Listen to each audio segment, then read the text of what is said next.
Hey there, I'm in the balcony at what is Northpointe Church. This weekend I came out to go visit with these guys out here and just was reflecting on a conversation that I recently had with Andy Stanley at his place, where we sat down and we started talking about what he was doing with his small groups and how he's videotaping the curriculum that he's doing. I was just down in the bookstore, just saw a ton of the stuff that he's done, and what he does is he'll take and do a kind of a short edition or a reduced edition of what is his weekend services. And so he'll go from what is the, 35 or so, and cut it back down to, somewhere around 10, 15, not to cut at a couple of different points, and then he'll have a few questions written based off that. And that strategy is amazing, and I think every church should do it. We call it a remix, just to kind of take a small group edition of the weekend service. But I always say that you shouldn't just leave it there. You should do what I call a reshoot. So you should sit up on the stage just like that after the service is over in the cracks just like this and shoot a 10-minute edition of what is your weekend sermon. The reason that you need that is you need video for you to launch groups off the weekend, not just to have your existing group study, like a lot of people are doing sermon alignment curriculum or sermon-based small groups. You want to have it be video sermon-based small groups.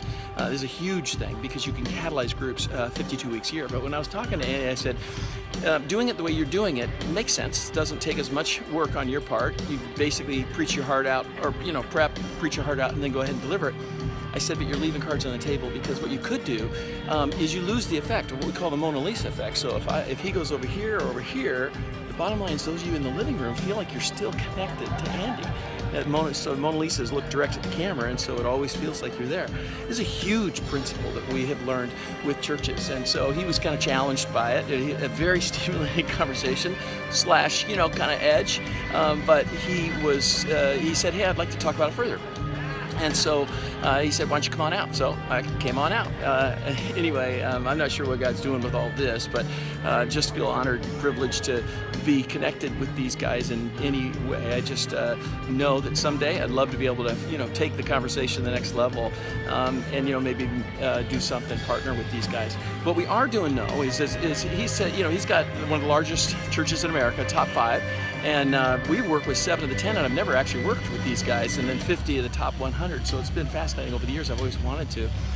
But Bill Willits and the guys here on the small group side, they've got a whole new team that's actually developed things here.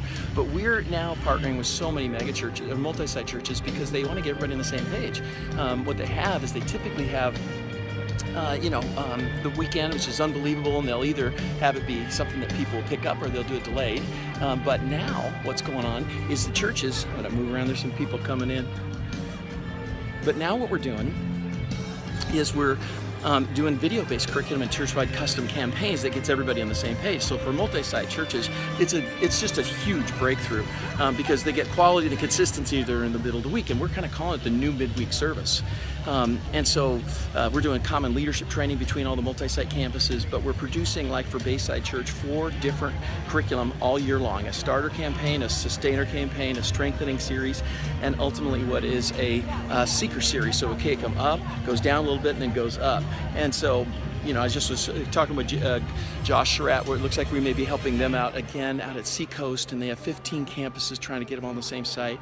And I'm going right now to down the street to Elizabeth Baptist Church, more downtown Atlanta, and they got 6 sites, and we're going to help them.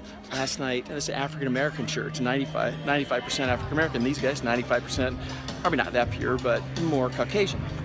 And then last night I was with Pastor Dennis and Olin at what is Victory World Church. They've got 129 ethnicities down in that church. Continents represented. They really want to not just reach their communities, but reach the nation. They're the nations.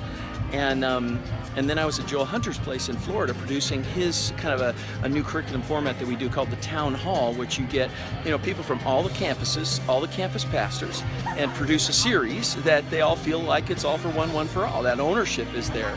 And but we shoot it in the round, which is now our most popular production. No longer just what I just described, even as that reshoot where they do a small group edition of the weekend sermon. But now we're doing something we call Regroup, and it's basically creating a small group live. It's a circle of people of broad ethnicity, age, life stage, etc., with the senior pastor doing the teaching, the curriculum. We shoot it, 2-3 months ahead of time, and then they use it as the curriculum for the campaign. But now there's another gen on this thing. We're adding worship to it. So we legitimately are creating a worship service, a midweek worship service that is something we've never really thought of doing. But we're capturing it in the round, and it's actually something that's being used with worship that precedes the town hall teaching. So it's town hall teaching and worship in kind of a jam session. You can see some examples of this down below. But the latest thing is being able to take those two things together and do what we're calling a conversation service, which is the best of a weekend service and a small group mashed together. It's a legitimate service that is taught in the round, captured in that experience, so people can see, even in a service like this, they can still see it on the Jumbotron. They can go ahead and see what's going on, but they're all in the round up on that stage. And so we're working with a lot of churches to do this. A guy named Daniel Fusco in Oregon at a church called Crossroads that I was just at a couple of days ago. And what was fun with Daniel is he's going to go ahead and do a third service on Sunday where they're going to take a break. They're going to wheel in a little carpet, a bunch of chairs. He's going to teach in the round. They got the lights from the stage, just like you got down here. And it's just creating something that churches have never done before, and is going to be a killer service, but it also can be captured to create content for small groups every single week. So if you produce it, you'll have a legitimate service that millennials will finally attend and boomers will love. It's not a traditional service. It's not a contemporary service. It's the new progressive service called a conversation service. Love to chat with you guys about it. If you're interested in hearing, we're pulling a pilot group of churches together, and they're multi-site churches that are wanting to take this in some cases, or it's their first step in a multi-site because it's not quite as expensive to be able to kind of consider how to capture a service like that and then make it available to other churches in what is a new format that is a church in the round that creates a conversation service, content for small groups, but more strategically to help launch the new model of microsites that we're doing, which is larger than a small group and smaller than kind of a current campus. It's a small venue production that has to be shot differently in the round in order for it to work. So anyway, we're just learning some really cool things. To the degree that you see this and are interested in picking up, we'd love to be able to pick up that conversation. Until that last thing, see ya.